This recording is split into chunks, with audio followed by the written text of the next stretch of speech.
principal reason for the existence of a government is the security and welfare of its citizens. Section 14(2)(b) of the 1999 Constitution of Nigeria, as altered, provides as follows, quote, "The security and welfare of the people shall be the primary purpose of government," end of quote. While it may be and has actually been argued that sections 13 to 24, that's chapter 2 of the Constitution, are not justiciable, meaning that a citizen cannot enforce those provisions against the government in court. The bigger question remains how the makers of our Constitution intended to get the government to fulfill their social contract with the people. With the knowledge of how governments in Africa, nay, Nigeria, abdicate their main reason for being elected immediately after elections, what legal instruments are available to the citizen to apply to get the government to provide basic things like security? If Chapter 2 of the Constitution subsists as unenforceable privileges and not enforceable rights, we may then venture to ask, why are they in the Constitution? Why do they adorn that book when the citizens cannot eat the fruits of their enforcement? These questions come against the background of unabated killings across the country, thus precipitating an overarching need to rethink the Nigerian structure.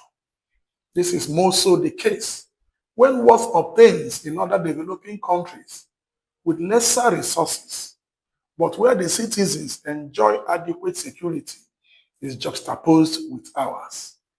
Because the Constitution has deprived Nigerian citizens of a key lever of power applicable to hold the government to account in situations like the present, the government is inexorably left to do what they like. Just like Emperor Nero, who played fiddle while Rome burnt, our leaders play politics while the citizens are hacked down on a daily basis. What then? It is time to rethink the Nigerian structure. It is time to look ourselves in the mirror and declare that this union, as presently constituted, is not working. As we speak, the process of amendment of the Constitution is in the works by the 10th National Assembly. This has become a ritual of sorts. Every succeeding legislature attempts to give us a perfect work, more far-reaching than the previous one. It is patchwork after patchwork.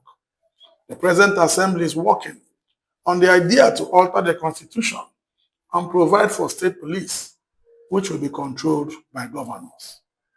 While we look forward to the passing of this bill and look forward to the working relationship between the state and federal police, as well as the license to bear arms by the state police, we cannot but ask for something immediate to be done to secure the lives of Nigerians. Prior to the coming to power of this government, President Tinubu, then as it is in Tinubu, harped on the devolution of powers to states and even broached the idea of regionalism.